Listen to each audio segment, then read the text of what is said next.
大家好，现代法国小说之父巴尔扎克说过：善于等待的人，一切都会及时的来到。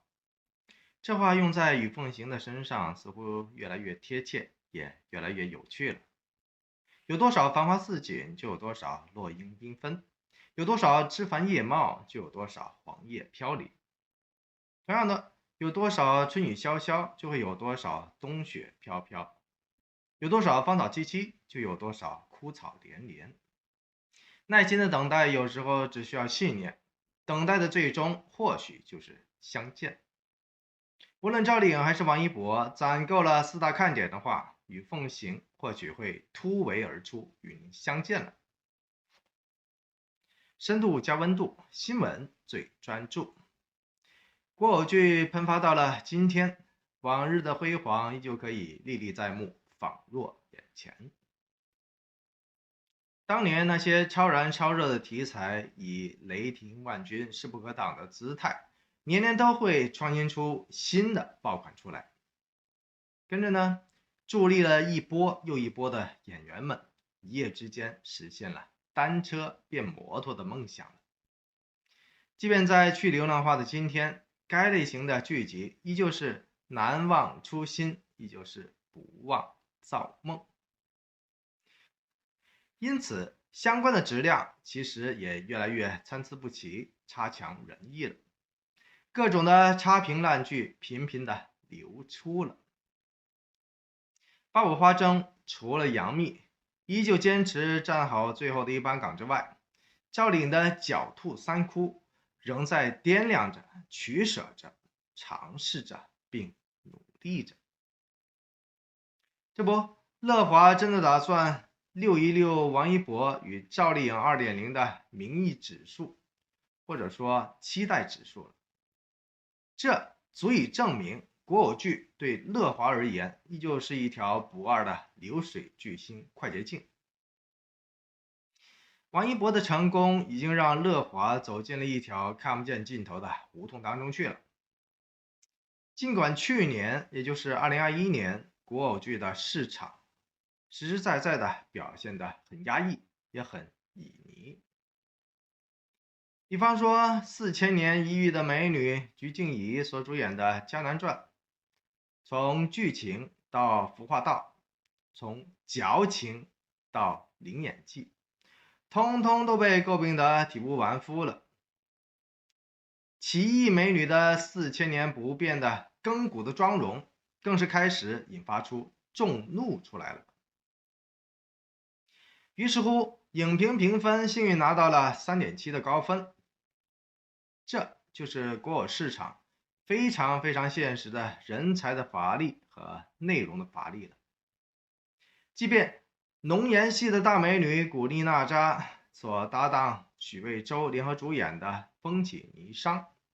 同样的唤醒不了国偶观众们的一致的美好的念想和记忆。男主的油腻和女主的演技，再次的成功的让观众们用自己的脚趾抠出了2室3厅的泳池别墅出来了。再次以4.1的高分的影评成绩告别了观众们一致尴尬的目送的目光。赵丽颖的灵气和王一博的帅气似乎成为了等待已久的内心的模板了。于是乎，彭小苒所主演的《君九龄》，倒是因为古装丑男的异类思维成功的出圈了，成为了国偶剧出圈的另类新款的套路了。于是乎，3.9分的影评的成绩成为了尬新一代的新的标尺。青黄不接后续乏力的90后、00后们，让85花们反复回到了期待旧事、经典再续的各式的呼声与期待声中了。虽然我其实已经深入的聊过了与凤行让赵丽颖、王一博重聚的各种的可能性，这种可能性真的有匪2的些许的既视感。有兴趣的朋友们可以自行的回顾一下。进入到了2022年，这两位民间呼声相当高的俊男美女再次同框的可能性，因着阴差阳错的时间点，这次再次升温了。在新闻我永远都与别不同的视角当中，或许攒足了4大看点的话，与凤行突围而出，与观众们相见，依旧是非常可期的。当然呢，实话实说，与凤行拖得太久的话，只会失去了原本的价值。毕竟，该剧原著是2014年出品的小说来的，8年过去了，去审视这个剧本的构思和桥段，明晃晃的已经显得不够那么新鲜了，明晃晃的有些脱俗了。只能说这种养成系的桥段跟许多经典相当的重合，编剧给力用力的话，还是别具看点。毕竟当年与其并列5大仙侠文的《花千骨》《三生三世十里桃花》，个个都被影视化的了，而且呢，个个都大火大爆了。所以错过了最繁华似锦的爆炸年代，想要去逆风起舞，想要去再造风云，真的是需要天时地利与人和的了。在这里，王一博属于人和，赵丽颖也属于人和，而林更新就有点那个了。因为继续捧场国偶剧的热情的观众们，现在的要求已经是与时俱进、水涨船高的了。至于说天时，那就是要看老天吃饭的了。而现在的天时，大家伙都知道了，的确不太好，不太佳。而转型中的赵丽颖、王一博再吃回头草，可以说安全与成功几率是对半分的，顾虑也是注定是有的。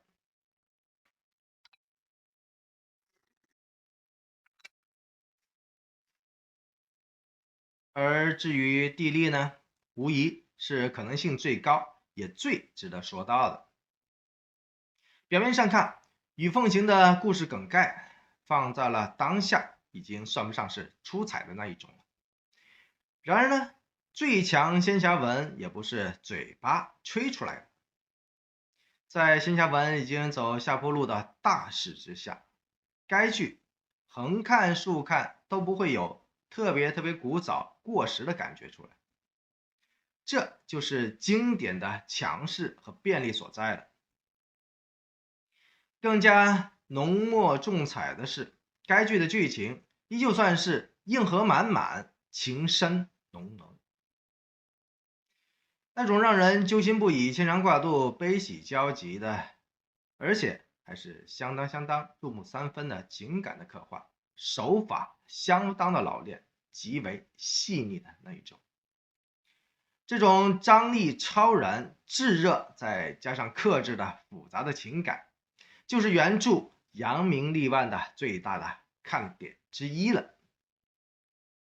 这种看点只要编剧到位、煽情到位，让观众们再度的回归有匪或者楚乔的场景当中，可能性是极高的。而且与凤行的故事梗概还有一大特别好玩的看点不容错失，也就是说，女主前期的凤凰以及肥鸡的形态，大概率是要用最新的特效去完成的。而这个卖点或者说看点，如果处理得当的话，很容易帮助观众们快速的入戏，进入到场景，最终赢得了口碑。要知道，当年《花千骨》里面的唐宝虽然造型可爱，但是即便500度的高度的近视眼都能够一眼看得出来，这种2维加上2毛钱的假特效出来。而这种地摊级别的特效处理，往往总能够让人特别容易出戏，这就不需要多说的了。因此，雨凤行的特效质感，要是要加入的电影才有的那一种高清质感、细腻度出来的话，那么雨凤行的看点2，或者说卖点2就成型了，立定了。另外，雨凤行当中赵丽颖所饰演的女主沈黎，人设暴躁，却又不乏单纯，属于典型的仙侠剧女主。因此呢，对于赵丽颖而言，演好这种角色困难度为零，简直是易如反掌的那一种。只要赵丽颖戏精上身了，收放自如了，那就行了。这种看点就是赵丽颖一路自带的打磨无数遍的高光的看点来的，这也就是雨凤行的看点之3了。而另外一边厢，雨凤行当中赵丽颖的对手，也就是男主行止，是人世间最后的一个神，他的性格极度的乖张。该神将面瘫、腹黑、淡定、无情也无欲这些超级奇葩的灵魂要素都集结到了一块了。也正是因着这种超级与别不同、顶天立地的独特属性，得到了雨凤行死忠书粉们的死忠仰慕和死忠拥护。这就是大 IP 的最大的看点之4了。说到这，您也就明白了，雨凤行的主要的冲突注定都是特别奇葩、特别给力的。面瘫腹黑、独一无二的男主人设，原本在国偶当中都是那种奇葩出彩的存在感，再加上性格乖张、脾气暴躁的女主人设，这2种极冷极热、南极北极、火星加上地球的彻底撕裂脑洞的冲撞式设定，如果有顶级流量娱乐大神亲身来加持和演绎的话，那么注定会让这部经典成为了经典，会让雨凤行成为了有匪2。因此，雨凤行的女主一早就麻溜的捆绑了赵丽颖了。仍然可见的，这是非常明智的高招来的。毕竟赵丽颖女王归来还是女王，而且众所周知的，之前她就已经成功的出演了和雨凤行并列5大经典仙侠文的《花千骨》了。至今，赵丽颖的《花千骨》仍是一个不死不灭的传说和经典来的。因此，只要赵丽颖再度回归往日的霸气，再度归位旧日的戏路，那么这部剧大概率都是稳的了。即便国内的大环境依旧无法和往日相媲美，说白了，在新闻我永远都与别不同的眼里，正剧红剧其实看多了，眼睛都还是需要洗一洗的。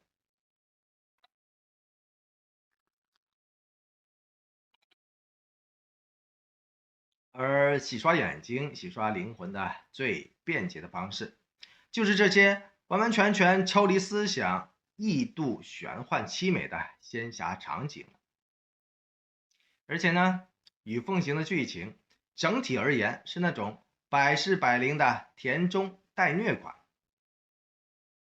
而且所有的虐心点和矛盾点的制造都不太刻意。这种花开花落、水到渠成的自然笔法，特别容易带入观众。因此呢，原著的文笔如果都能让铁杆书粉们在花言当中泪目，在泪眼当中破题，那么依葫芦画瓢的改编就已经足够的了。新闻我只想说，远离魔改，爆款可待。说到这，让我们再捋一捋云匪夫妇2022年有匪二或者说与奉行的日程概率吧。众所周知，赵丽颖现在正在紧张的拍摄电视剧《野蛮生长》当中，而这部剧的男主已经正正式式的杀青了。作为大女主的赵丽颖戏份依旧，但是也是接近收尾的了，约莫能在4月份、5月份的时候杀青收工了。这个时间点，明晃晃跟与凤行的档期基本上是对上了。